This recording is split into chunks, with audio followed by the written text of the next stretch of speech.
accommodating its crew of 5, the new M10, affectionately known as the Little Beauty, handles with the ease of a kiddie car. And with her new improved bogies, rough terrain becomes smoothest highway.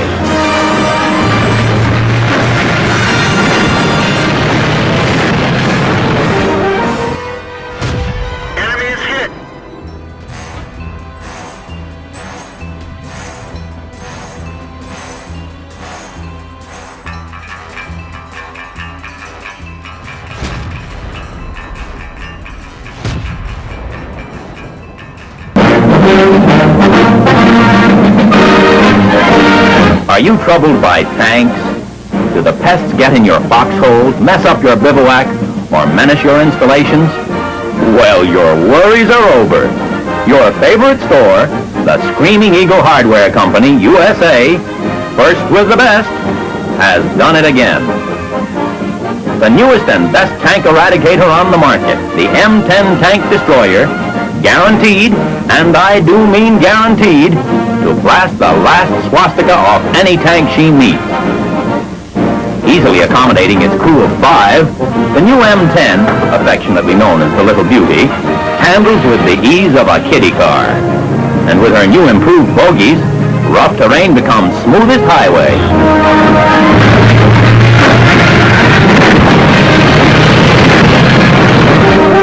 Durable as a rhinoceros, the destroyer can crawl down a cliff like a fly on the side of a building.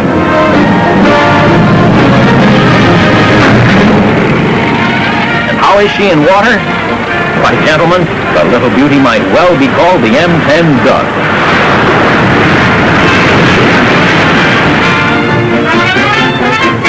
Power? Watch her twin diesel engines pull her up this 28-degree grade with no track grouser. Just picture yourself in the TD cruising along this road. Sudden death to the Mark 6 Tiger, the German tank test now extinct in North Africa. Maximum speed, 32 miles an hour. Easy steering with clutch brake. 200 miles to the tank full. Notice the ease with which she's buttoned up for action. The smart zipper covers on the gun are yours at no added cost.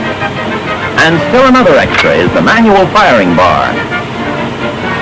Every man in a TD is a happy man. Why, who wouldn't be happy at the shooting end of the powerful 3-incher? The gun turret revolves in a complete circle, turned by a traversing wheel even your sister could operate. And here's a feature we're especially proud of. Front and side periscopes for easy visibility. Firing the gun is a pleasure you won't want to miss with our new automatic breech block and the simple firing device. The M10 is a paragon of accuracy, and the shells, also manufactured by the Screaming Eagle Hardware Company, will pierce the thickest armor plate. Don't wait. Get your M10 Tank Destroyer today. That's spelled TANKDESTROYER. Tank Destroyer. You can't go wrong with the Little Beauty. Guaranteed to make any tank curl up its tracks and die.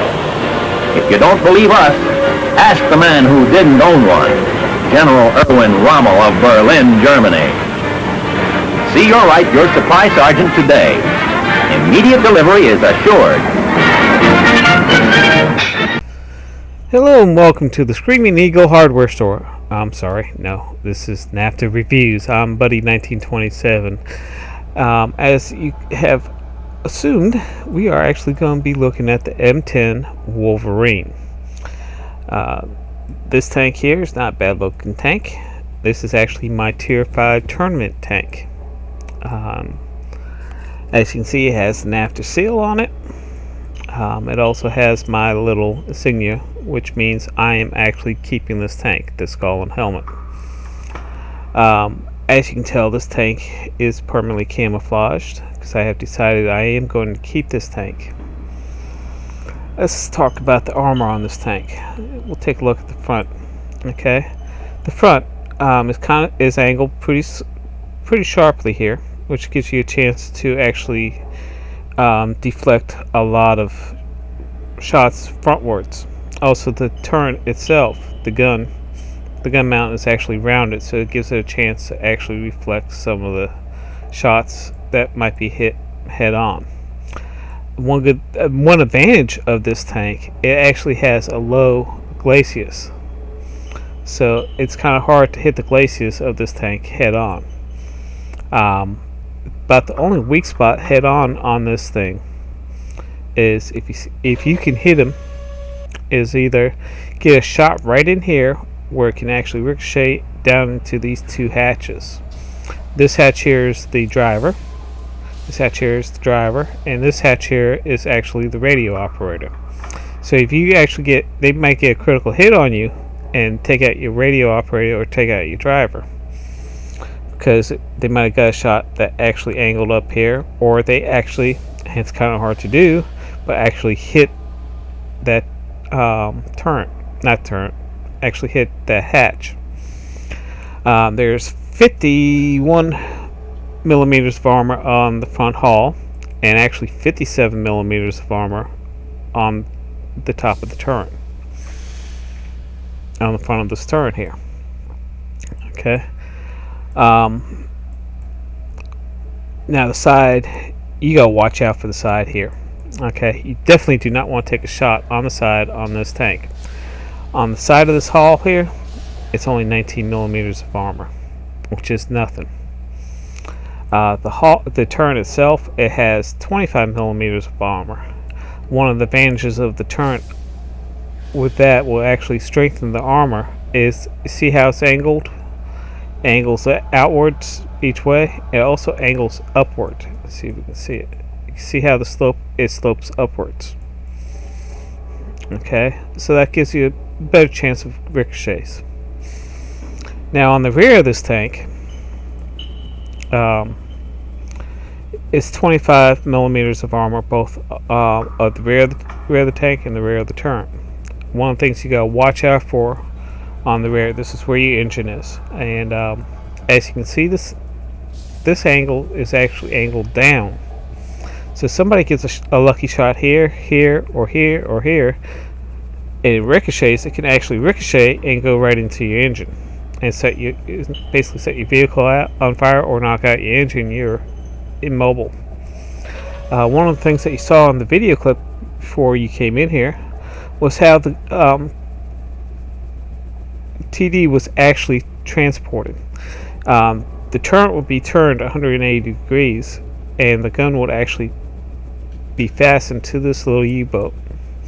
And the reason why that is done, as you can see how this is sloped up and down, this is so that crews can actually get in and out of the hatches.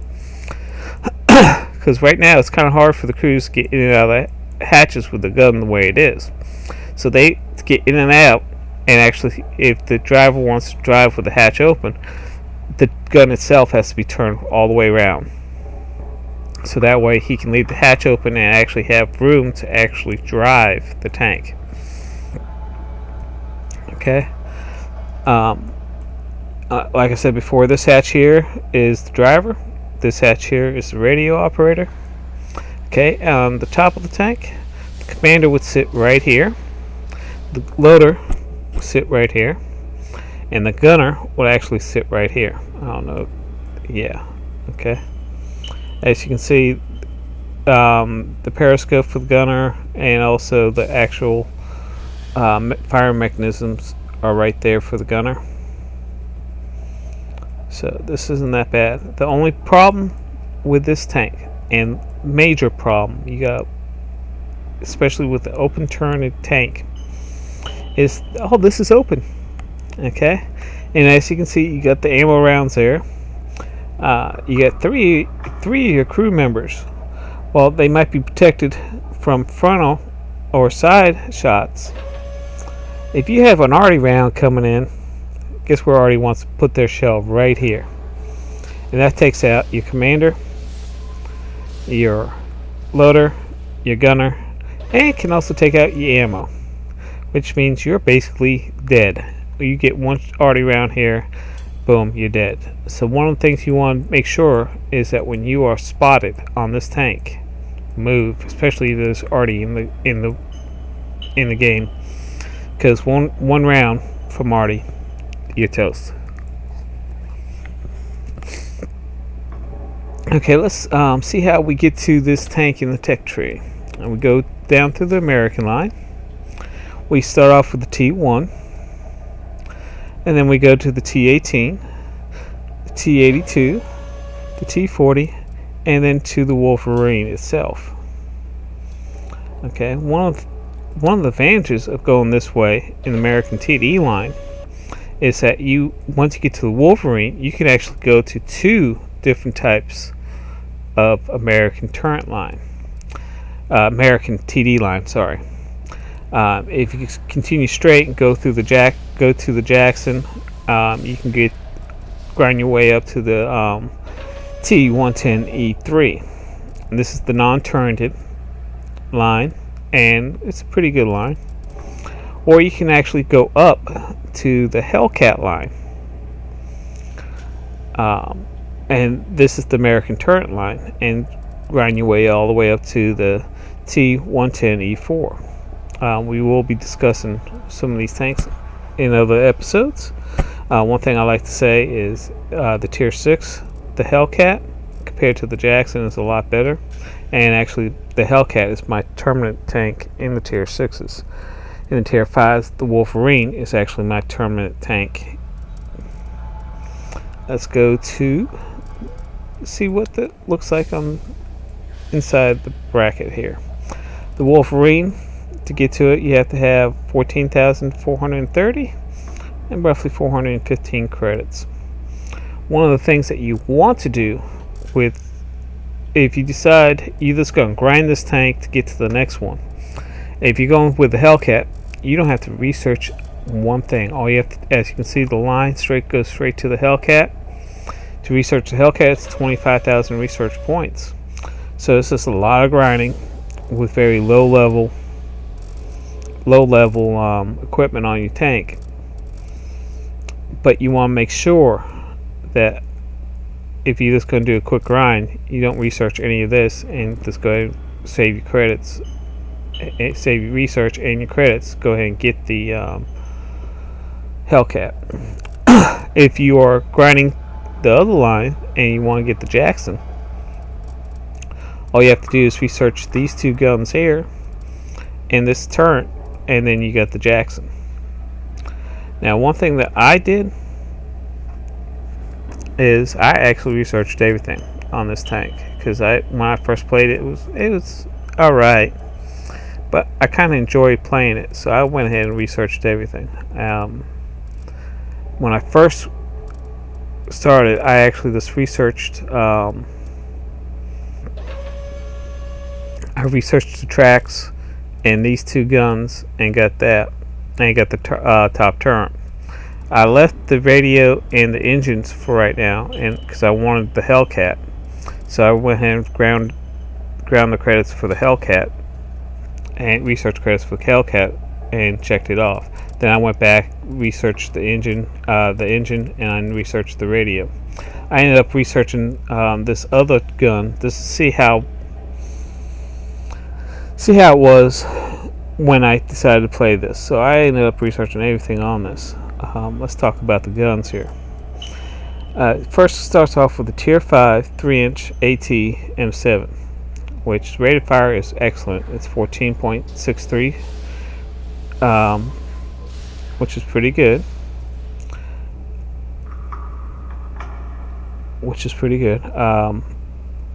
Average penetration is 101, 157, 138. Average damage is 110, 110, 175. The accuracy on this isn't that good. It's only 0.43. Aiming time is 1.7, and it roughly weighs 1,450. The next gun, which is the 105 AT1M4. The rate of fire of this is slow. It's 7.69. Average penetration is 53,101. The average damage is a lot higher, which is 410 and 350. the accuracy sucks. It's only 0.53, which means it's not. Sometimes it won't hit the side of the barn from the inside. That's even though it does a lot of damage. The accuracy on this sucks, and it actually in a TD when you're actually sniping. Yes, you want to do damage, but you want to make sure the shell gets there. So I wouldn't recommend this gun for a TD, mainly because of the accuracy. Go down to this next one, the 76 AT gun M10 rate of fire is a lot better. It's actually more than doubled the 105. Average penetration is 128, 177, 138. The average damage is 115, 110, 185, which is actually pretty good considering compared to this. Because of the loading time, it's actually quicker on this gun, almost more than double than this gun.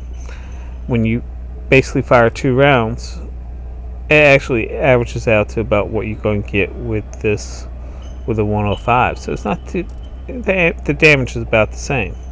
Actually a little bit better. It's 0.41 compared to 0.53. So out of these two guns, this is actually the better gun.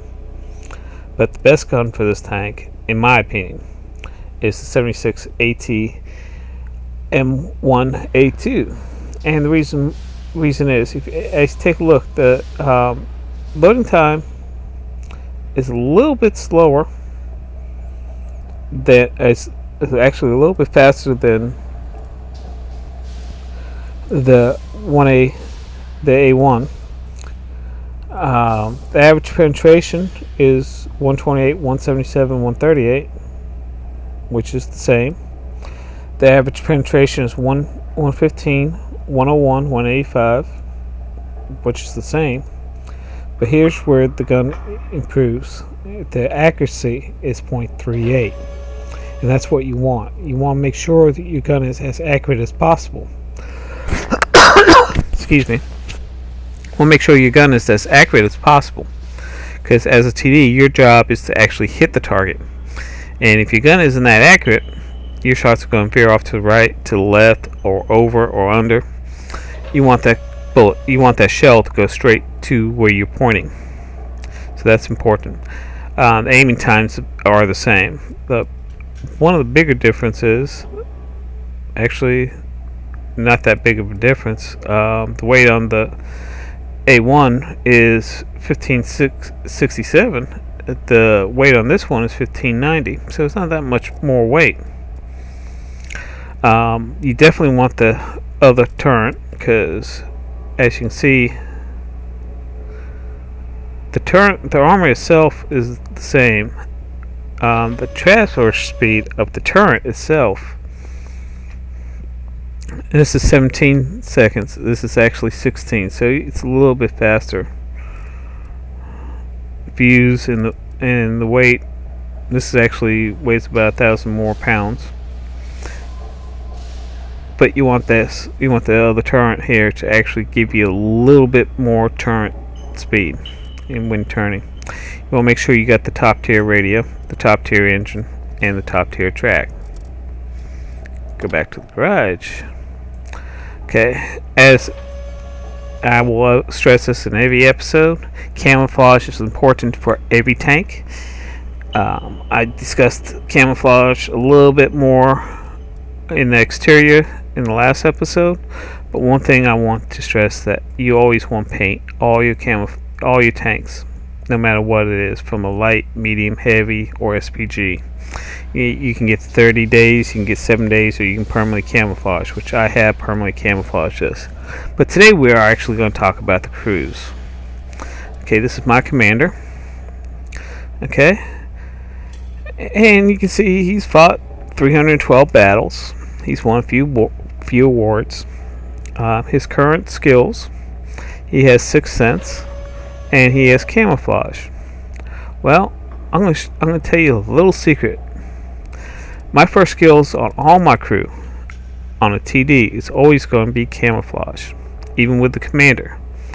One of the things that I did was, as you can see, he's currently researching camouflage. You said, "Well, buddy, wait a minute. All the skills, first skills should be camouflage. Why is this Sixth Sense?" What I did is his first skill was camouflage, and as the camouflage skill, it actually progresses as the skill goes up. So that means you get more camouflage points as the skill increases. Okay, so as I'm grinding my first perk, he was actually learning camouflage to actually go up in camouflage points. When I reached 100%, I dropped the skill, and the reason why I did this on the Sixth Sense, a lot of people say, "Oh, I always put Sixth Sense on my commander as the first skill and grind it up." Sixth Sense does not work until it's 100%. Okay, so you actually, as you're grinding your first skills, and I want camouflage on that because that helps my tank get less detected, which is definitely what I want in a TD. I increase my camouflage skills points as it goes up. The commander's learning camouflage, so it's actually a useful skill. If I was grinding Sixth Sense, that skill wouldn't go in effect until it reaches 100%. So, and it actually is a little bit slower. No, I'm sorry, they changed that in a couple patches ago. It used to be perks were a little bit slower to grind than skills, but they changed it. So disregard what I was just saying. But I don't have the advantage of the camouflage in my commander right now. If I would have went, he's basically not learning any skill or perk until he reaches 100%. So he's not actually helping the crew. So if I learn camouflage as my first perk, get 100%, drop it, and put in Sixth Sense. Now Sixth Sense is operational at 100%, and I can go back and learn that. All you have to do is hit that little drop it, and you can retain the maximum for 200 gold, or for 20 gold, or for 20 silver you can get 90%, and free is 80% retention. One of the things that I did, I had the gold at the time, so I went ahead and kept the 100% and spent 200 gold.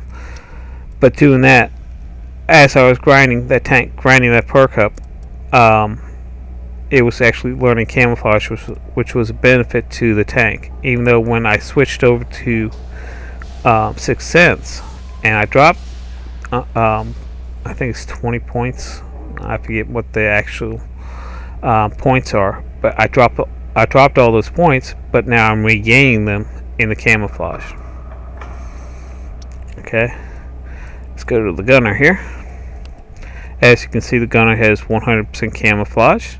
And his actually next skill is repairs. And the reason behind that is in battle, I mean, if you've been tracked, use your repair kit, and then get tracked again. And now you don't have a repair kit. One of the things that repairs does, any damage done to your tank, it actually speeds up the time that the repairs are done on the tank. They are actually, as the skill goes up, it improves your repair times on all your damaged parts. So that's very important for a tank. In the heavy line, I actually have this reversed. My first skill is always repairs, and my second skill is always camouflage. And in TD, where he needs to be hidden, my first skill is camouflage and repairs. Okay. All the other crew is repairs. My commander's third skill will be repairs.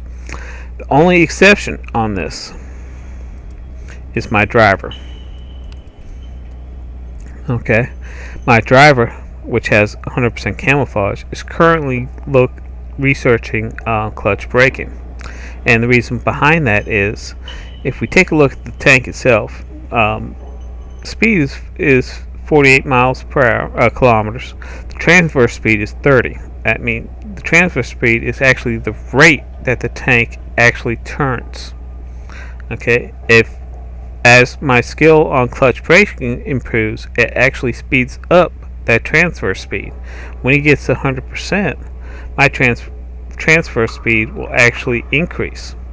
Now, if I run other consumables like oil and octane, it will actually also help increase the speed and turning speed of the tank.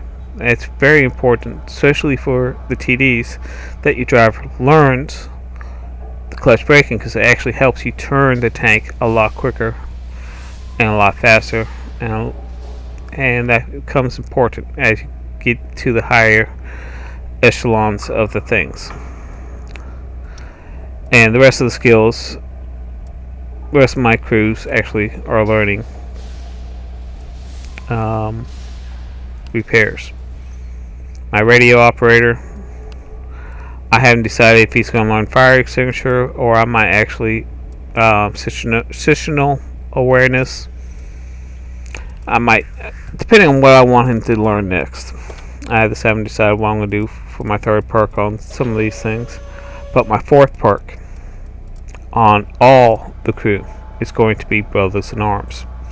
One very important thing about Brothers in Arms: you can't just have I'll have him learn Brothers in Arms, I'll have him learn repairs, I'll have him learn Brothers in Arms, I have him learn repairs, and I have him learn Brothers in Arms.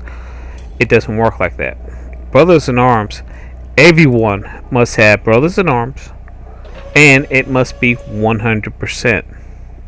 Now, what Brothers in Arms does, it improves the skills, improves the major qualifications and all the skills of the entire crew, and also enhances any of the consumables like Coca-Cola, chocolate, tea, anything like that. But one thing, it doesn't take effect until it reaches 100%. So much like the Sixth Sense on the Commander, and it doesn't take effect until every crew member has Brothers in Arms researched 100%. So if you are going to put Brothers in Arms, you got to have your entire crew researching it at the same time. So when it pops at 100%, all your crews are at 100%. You'll see a big improvement. But one thing I also want to stress is that I wait until a little bit later, because the camouflage skills, Sixth Sense, the clutch braking, and the repairs are a lot more important than Brothers in Arms. Because once I get my 3 perks set, my 4th one will be Brothers in Arms. It will also enhance these perks and skills. So it will enhance the Sixth Sense, it will enhance the camouflage, it will enhance the repairs, it will enhance the skill of the clutch braking. That's why you want to research these 3 before you even consider. You want, in any tank, you want Brothers in Arms as your 4th perk. So that way it will enhance the other skills you've already learned and perks that you've already learned. So that's one thing that you want to take advantage of when learning your skills for these crews. Okay, we're going to watch a clip and I'll see you on the other side. Okay, we are inside the M10 Wolverine.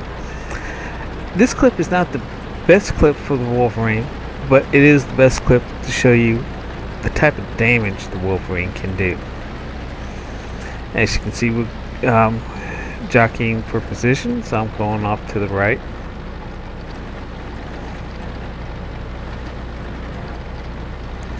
And we continue on down the road. We'll cross the little creek here, and we're actually going to set up on a perch that I use mainly for my TDs. It's not that well protected, but with the camouflage skills, it actually keeps me. It takes a while for me to get spotted. I'm going to make sure that this German TD doesn't shoot me. Never pull in front of another tank unless you want to be shot. Make sure he's not going to shoot before you do that.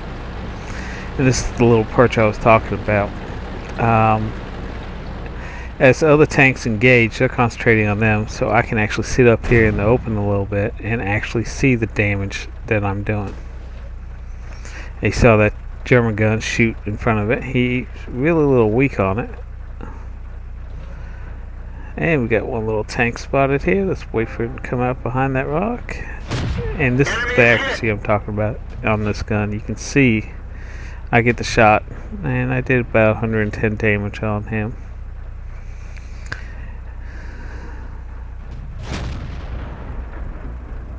Just aim back a little bit. I'm going to give you an overview of how the tank looks when it shoots.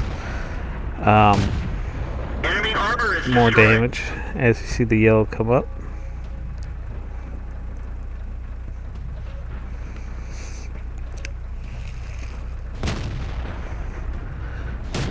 And we'll continue to shoot and fire. As you can see, the reload is pretty quick on this. That 39 that you see on my site, it tells me how many rounds I have of that particular round that I have loaded right now. So that's a good thing to keep an eye on, so you know how many rounds you have left in that particular one. I also have 14 heat rounds loaded in this gun. One thing I do run with is a gun rammer. I do run with binocs on this one and a camouflage net to help with my camouflage. And as you can see, I've been up here for quite a while doing a lot of damage so far. Taking out one tank. And I haven't been spotted yet. And we've had a lot of enemies up here. So this is the purpose of the TD, is to stay back far enough and actually snipe. Do the damage and take out the guns that they can see.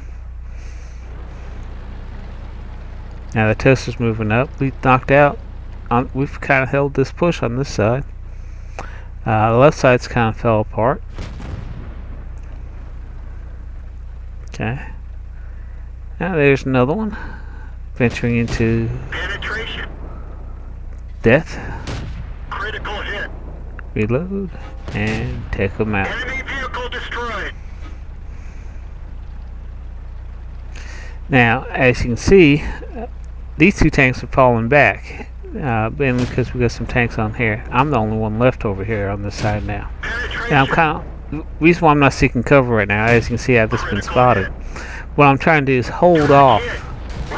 I'm pinned no matter what.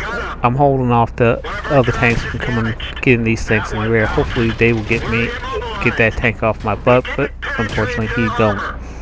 But I'm holding off these tanks so they get time to actually shoot and kill. And I got killed. And this ended up being a victory. I ended up with sniper.